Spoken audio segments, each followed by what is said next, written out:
There's a psychological technique that came out of post-war Japan that nobody talks about. It was used to rebuild an entire nation from ashes. Today, Silicon Valley executives pay thousands to learn it. Olympic athletes swear by it. Navy SEALs have adapted it for mental toughness training. And it only takes 5 minutes of your day. The crazy part? It works by doing less, not more. And you're about to discover exactly how it rewires your brain for unstoppable action.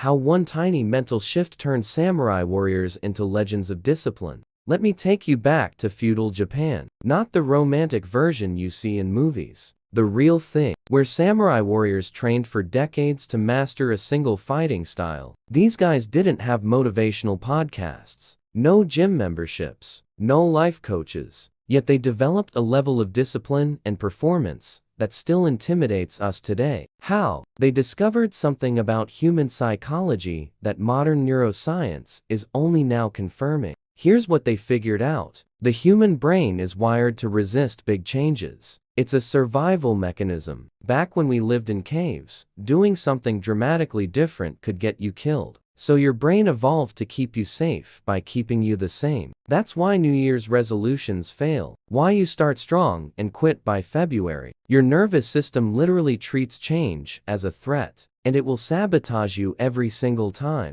But the samurai found the loophole. They called it Shoshin, which translates to beginner's mind. The concept was simple, but devastatingly effective. Instead of trying to master everything at once, they focused on improving one microscopic element of their technique each day. One stance, one breathing pattern, one sword angle. That's it. Nothing more. And they'd repeat that tiny improvement until it became automatic. Then move to the next one. What they understood intuitively, and what Harvard researchers have now proven, is that small changes don't trigger your brain's defense systems. When you tell yourself, I'm going to work out for 1 minute, your amygdala doesn't freak out. It thinks, okay, 1 minute won't kill us, and it lets you start. But here's where it gets interesting. Starting is 90% of the battle. Once you're in motion, you tend to stay in motion. Physics applies to human behavior too. Miyamoto Musashi, arguably the greatest swordsman who ever lived, won over 60 death matches. Not because he was the most talented. He said it himself in the Book of Five Rings. He won because he made tiny adjustments after every single fight. One small improvement multiplied by thousands of repetitions over decades. That's not talent. That's mathematical inevitability. That's weaponized consistency. And this philosophy didn't stay with warriors. After World War II, when Japan was economically destroyed, they applied this same mindset to manufacturing. They called it Kaizen, continuous improvement, but not huge improvements, microscopic ones. Toyota didn't try to build the perfect car on day one. They improved one bolt, one assembly line step, one quality check, and they did it every single day for years. The result? They dominated the global auto industry. Now, here's what nobody tells you. This isn't just for companies or ancient warriors. This is how your brain actually works. Neuroscientist Dr. Andrew Huberman from Stanford explains it perfectly. Your brain has two systems fighting for control. Your prefrontal cortex wants long-term goals. Your limbic system wants immediate comfort. And the limbic system is older, stronger, and wins almost every time, unless you know how to trick it. Which is exactly what we're about to cover. Because the procrastination you're experiencing right now isn't laziness. It's not lack of willpower. It's your limbic system protecting you from what it perceives as danger. And beating it with motivation is like fighting a grizzly bear with positive thinking. You need strategy. You need to understand the enemy. And you're about to learn the exact tactical approach that makes your brain work for you instead of against you. What Navy SEALs discovered about micro-commitments that changes everything. This is going to sound counterintuitive, but stay with me. The secret to massive performance isn't doing more. It's committing to less, way less. So little that it feels almost embarrassing. And that's exactly why it works when everything else fails. Let me show you why this destroys procrastination at the neurological level.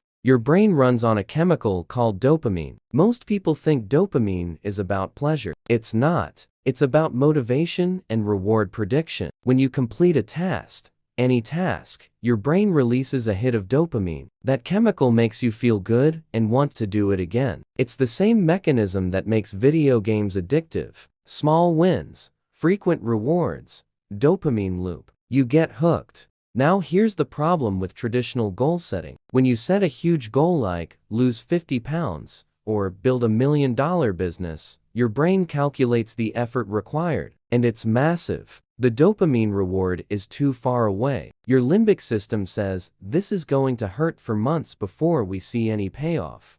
Hard pass. And you procrastinate. Not because you're weak, because you're human. But what if you could hack that system? What if you could get the dopamine hit without the massive effort? That's exactly what micro-commitments do. You commit to something so small that completion is guaranteed. 1 minute of exercise, 1 paragraph of writing, 1 sales call. Your brain goes, oh, that's easy, and lets you start. You complete it. Dopamine hits. You feel accomplished. And here's the magic part. Most of the time, you don't stop at 1 minute. Navy SEAL training officers figured this out decades ago. They don't tell recruits, you have 6 months of hell ahead. That would break people mentally before they even started. Instead, they say, just make it to lunch. Then at lunch, just make it to dinner.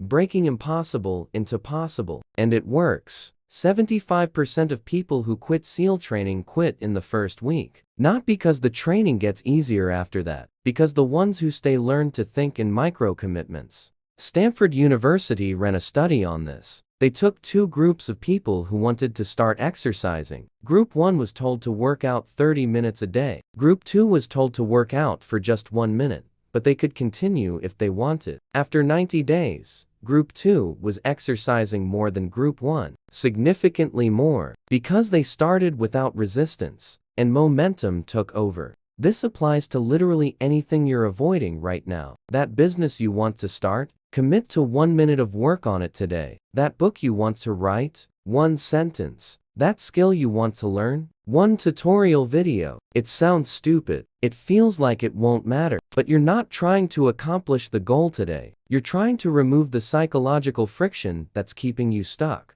Here's what happens neurologically. Every time you follow through on a commitment to yourself, even a tiny one, you strengthen what psychologists call your self-efficacy. That's your belief in your own ability to execute. Most people have destroyed their self-efficacy by setting big goals and failing repeatedly. They don't trust themselves anymore. Micro-commitments rebuild that trust, 1 kept promise at a time. And there's a compound effect that most people never see coming. When you do 1 minute of something daily for a month, it doesn't feel like progress. But then month 2 hits, and suddenly, you're doing 5 minutes without thinking about it. Month 3, you're at 15. 6 months in, it's part of your identity. You're not someone who tries to work out. You're someone who works out. The identity shift is everything. Japanese business philosophy calls this the bamboo principle. Bamboo spends years growing roots underground. You see nothing above the surface. Then in 6 weeks, it shoots up 90 feet. The growth was always happening. You just couldn't see it. Your discipline is building underground right now. Trust the process. And speaking of process, there's one critical element most people miss that determines whether this actually works long term.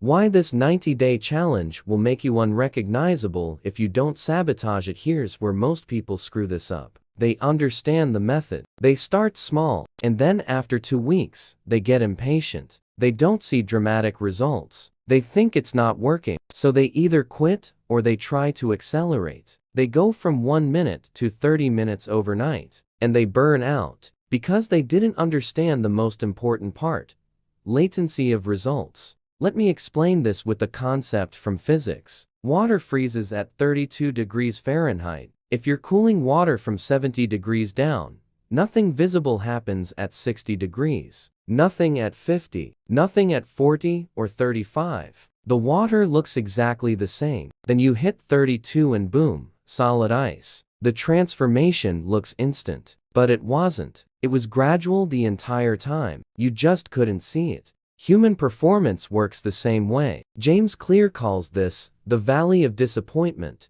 It's the period where you're putting in work, but seeing zero results. This is where 90% of people quit. They're literally 1 degree away from the breakthrough, but they give up right before the phase change happens. And then they tell themselves, I tried that, it doesn't work.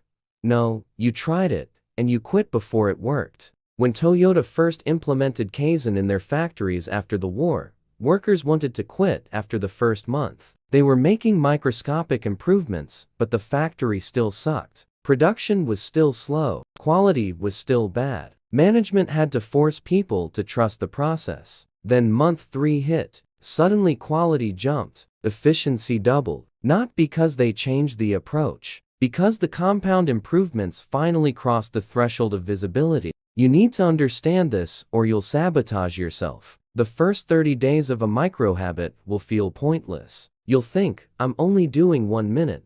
This is stupid. Your ego will tell you real high performers work harder than this. But that's your limbic system trying to get you to quit. Because if you succeed at this, you won't need motivation anymore. You'll have a system, and systems are more powerful than motivation could ever be. Here's what I want you to visualize right now. It's 90 days from today. 3 months. You picked one area of your life and applied the 1-minute rule. Let's say fitness. 1 minute of exercise every single day. No exceptions. In the beginning, you felt ridiculous. 1 minute? Really? But you stuck with it. Week 5, you noticed you were naturally doing 5 minutes. Week 8, 15 minutes. Now 90 days later, you're doing 30 minutes and you don't even think about it. It's automatic. But here's what's more valuable than the 30 pounds you lost or the muscle you built. You proved to yourself that you're someone who finishes what they start. You rewired your self-image. You're no longer the person who makes excuses. You're the person who shows up. And that identity change is worth more than any specific goal. Because now, you can point that discipline at anything. New language, new skill, new business. You became a weapon. This is what Japanese philosophy calls the way versus the technique. Kaizen isn't a hack. It's a lifestyle. You never stop improving. You just improve forever, 1% at a time, until the day you die. And when you look back after years of this, you realize you built something extraordinary without ever trying to do anything extraordinary. You just did the obvious thing obsessively. The ancient Stoics understood this too. Marcus Aurelius wrote, "You don't have to do everything at once. Just take the next step." Seneca said, "It's not that we have little time, it's that we waste most of it."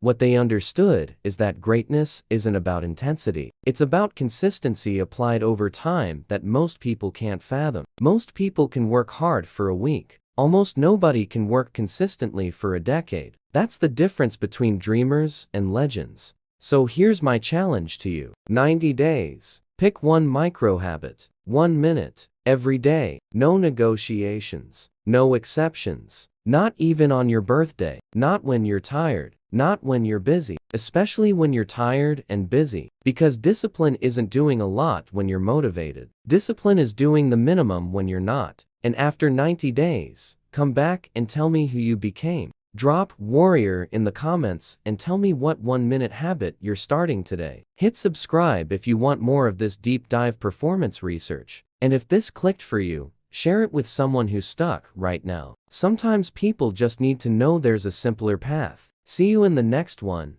Okay, final piece. And this is the one that ties everything together. Because once you see this pattern, you can't unsee it. It shows up everywhere. Evolution, technology, empires. All of human progress follows the exact same principle we've been talking about. Incremental improvement compounded over time. Not giant leaps. Microscopic steps that become unstoppable momentum. Charles Darwin spent decades studying evolution, and his conclusion shocked the scientific world. Species don't evolve through dramatic mutations. They evolve through tiny advantages accumulated over millions of generations. A beak that's 1 millimeter longer catches slightly more food. That bird survives winter when others don't. Its offspring inherit the trait. A million years later, you have a completely different species. Not because of one big change. Because of a million invisible ones.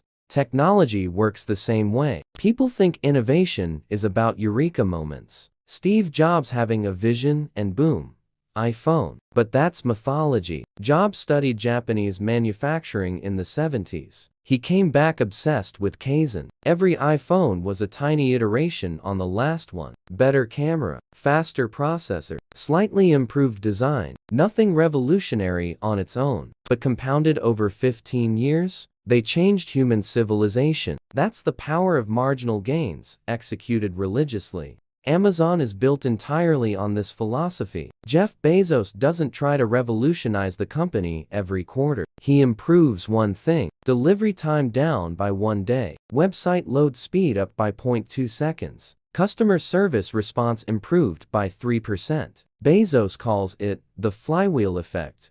Each tiny improvement makes the next one easier. And after a decade, you're spinning so fast that competitors can't catch up, even if they copy you. Now, bring this back to your life. You've been taught that transformation requires dramatic action. Quit your job, move across the country, reinvent yourself overnight. And sometimes that works, but most of the time, it crashes and burns. Because your brain and your life can't sustain that level of disruption. You need time to adapt. You need gradual integration of new patterns. You need evolution, not revolution. Here's what high performers actually do that nobody sees. They optimize one variable at a time, not 10. 1. A professional athlete doesn't overhaul their entire training program. They adjust their sleep by 30 minutes. See how that affects performance over a month. Then they tweak their nutrition, then their recovery protocol. One variable at a time. Measured, methodical, boring as hell to watch, devastatingly effective in practice.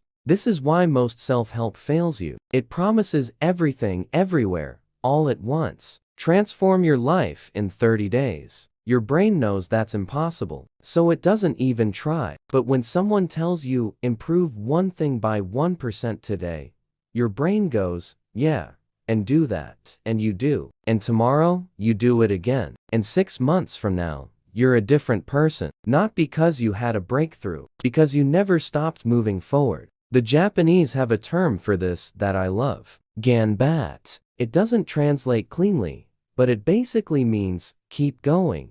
Even when it's hard.